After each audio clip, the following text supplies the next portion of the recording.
Hi, and welcome to Simply Channeling. Sarah and I set our prayers and intentions prior to starting this filming. And now, here's Sarah. Now, a crystal I've been thinking of is just a mineral, like amethyst, like you've been talking about. Amethyst? Yes, that one. What about a metal, a solid, hard metal like tungsten? Is it still a crystal? Its formulation is not crystalline, as you well know. Yes. The metals have a different formulation. The denser the metal, the stronger it is. So you're referring only to those materials that have a crystalline construction. Yeah. Like salt. Well, yeah, it's a mineral. What does it do? Flavors your food. Among other things. Among other things, yes. Okay. But that's kind of, for the most part, its purpose in coming to this planet. Knowing what? When it was created, I have to say it, the salt crystals, the salt blocks, salt that, the kind of salt that you sprinkle around to melt ice. I mean, there's so many forms that salt can take. And it doesn't consciously think, my purpose in life is going to be do this and this, so I want to go to Earth and help humanity out. It's not a conscious thought like that. But the desire is there and consciousness is there. So between the two of them, voila, salt. Okay. In some other videos, you've asked the question. So I'm going to ask you the question to get an answer, what you mean. What do you consider a meaningful question? Anything that the person asking the question, the amount of value the person puts on the question and the answer. And that gives it meaning. Makes sense? Yes. Is the ego stronger in a 3D world than in the realm in which you live? Yeah. Because basically we don't have ego like you're saying. We do not need a part of our physiology and psychology that wants to make its person survive. One that, obviously we're surviving, so we don't need that. I guess you would say we don't have egos per se. We just know who we are. We know who and what we are in truth, as Paul Selig says. But our true selves. So we don't need egos. It's the physical being that wants to survive. So it wants to be aware of its surroundings, what could help, what could hurt, what's okay, what's not so okay. Hence the ego. You have said several times in the past that when we are in your world, we get to learn what we want to learn. Mm-hmm. Do any splinters bring what they learn here to the 3D world? Who learn there to the 3D world? Okay, the thing about splinters is you're referring to them. They are parts of the oversoul, higher self, soul, the soul itself, the true self. The true self can send out parts of itself. And that's what you refer to as Yes. a splinter. When they're no longer needed because wherever they were is no longer, their physicality has done its job and has passed away, and the splinter comes back to the true self. So, yeah, the true self, and hence all splinters, all bits and pieces of that true self are educated, shall we say, by whatever experience a specific, splinters have experiences. And then the true self, and hence the source, has all those experiences, knowledge of those experiences. And from there it goes out. I mean, like, we're all connected, right? Yes. And so anybody, particularly in the ethereal world or non-corporeal realm, or we gotta think of a better word.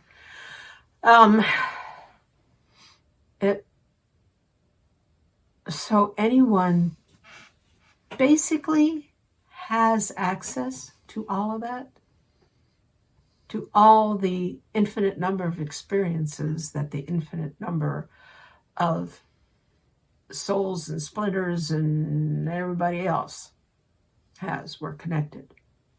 That's where a lot of channelers get their information. They think they're reading the Akashic record, but there's no record per se. It's there and it's accessible. Leave it at that. For some of the questions I've asked, you say it really doesn't matter or really doesn't mean anything. Why do you say that? Can you expand on that reason, please? It's not applicable or it's not fundamental. You'd have to be more specific, perhaps, in your question. Okay. I don't have anything else. It was just a general question. Okay. But you already answered it a few questions ago when you said that, to the effect that when the information passed from you to another entity like myself, when a question is asked, means the question is meaningful. Right. So if you don't pass any information, it means it's not meaningful. But it still is to me. So hence the question. Yeah, but sometimes you already really know the answer. Well, sometimes I need slapped upside the head to wake up. I can do that joyfully, if you like. Okay, Sarah. Not just her. Oh, so I'm rubbing off on you the wrong way, too. I knew that would make you laugh. So, your question was kind of general, and so I was trying to give a general answer, but a lot of them are not pertinent, in spite of the fact that a physical being on your planet, most of the time you, but let's say it could be anyone, asks a question and they think it's meaningful to them, but it really doesn't apply to their existence. Or at least at that point in time. Okay, I accept that answer. Okay. Do you folks up there where you live need any special talent or training to travel to other planets or other dimensions? No, because we're all connected. Okay. We each, everyone, the soul entity has its own frequency that is recognizable among others, and yet all those frequencies come from source. and are connected.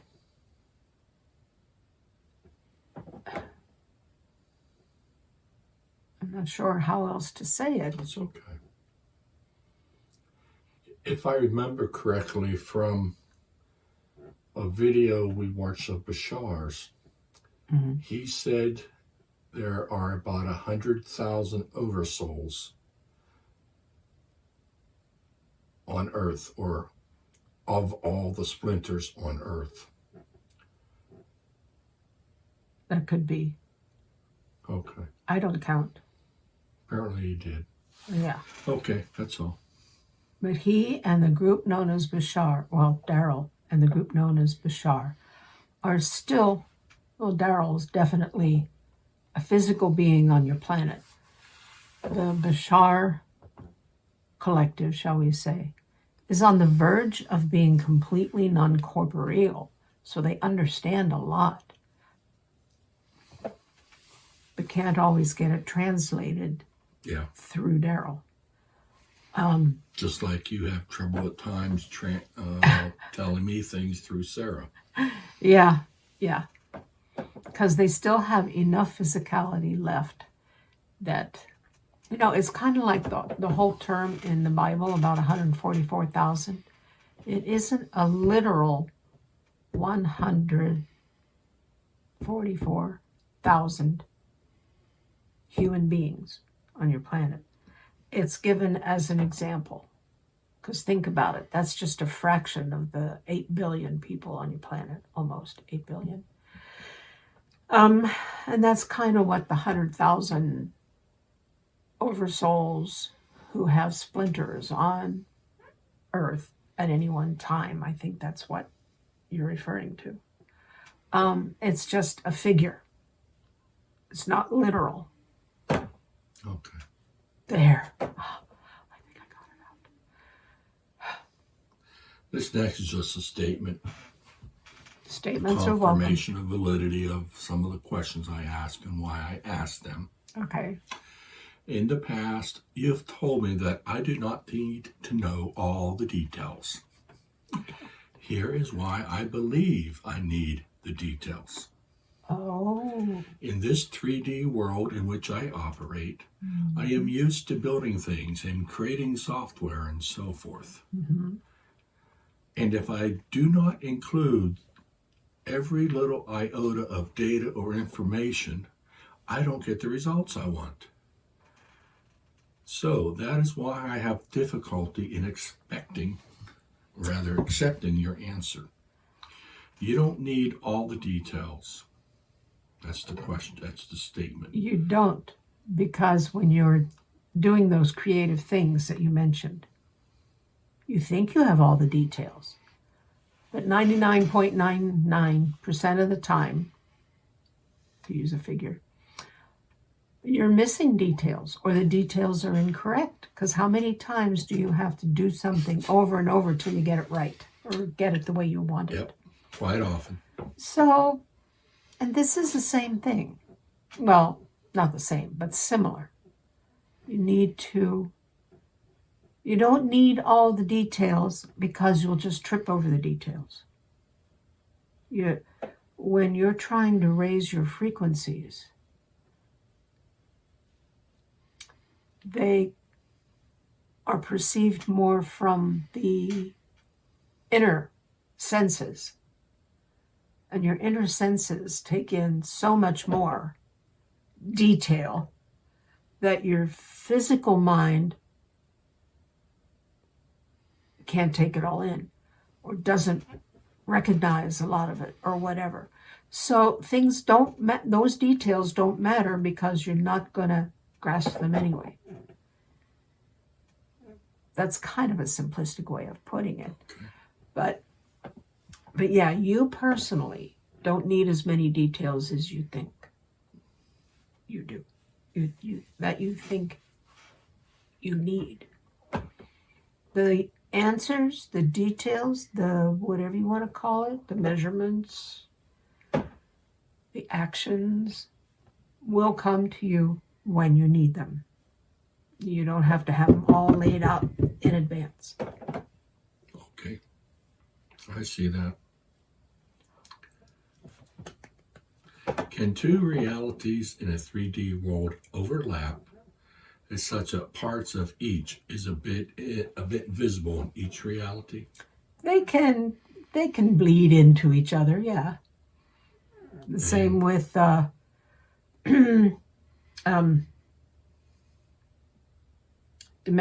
dimensions, quote unquote. Yeah. So then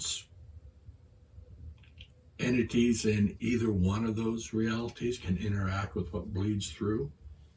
Sometimes. It's rare, but it has happened. Depends on the frequencies involved. Mm-hmm.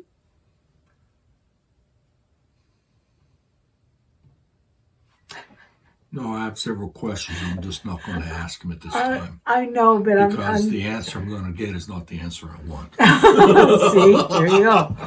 But I'm laughing because she's saying that lately it seems like the two of you are not in each other's realities lots of times. It does. And I think you are. You're just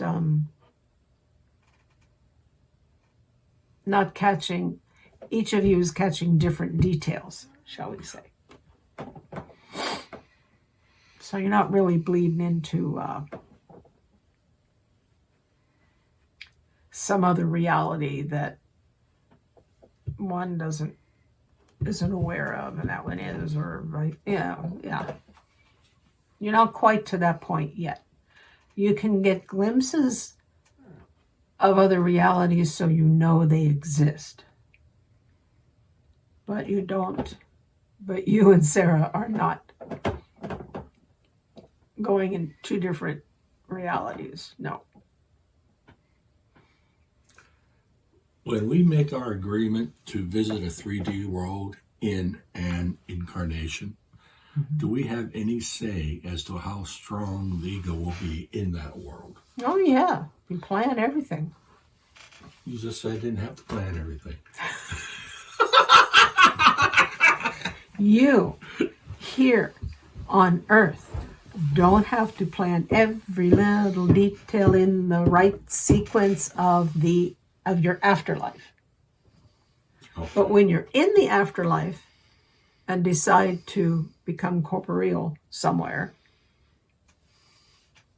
then you plan out, well, and it isn't all the details either. It's a theme. But having a strong ego might be part of the theme. There are others whose egos aren't as strong, sad to say. So, is that a better answer? If not, I'll come back to it in another session. Okay. Are all beings in this reality in which we live locally all have DNA? Everything on planet Earth has DNA. No, I mean in this part of the universe. Oh, This you've section. asked that before. Not No, it's a all different beings. question. No, it's not. It is a different question. Because the Earth, and Mars, for example. there's DNA, the solar system, that sort of a thing. Because a lot of it literally came from the sun, your sun. But in other sun systems or star systems, they might have the equivalent of DNA, but it is not measurable or, as human DNA or plant DNA or anything. It's the people there had to come up with some other, and they did, another way of measuring and naming and delineating and all of that. So I guess the real question is, can those two types coexist on one world? Why not? Just curious, that's all. I mean, if there is an agreement amongst those folks, or those beings of any stripe, agree to coexist, then they will. But I think you're also thinking of in the universe. You realize that your corporeal existence was co-created by all other human beings. All other entities, you mean? All other human beings. The universe was co-created by all beings. That's why there's such variety in the universe. Okay.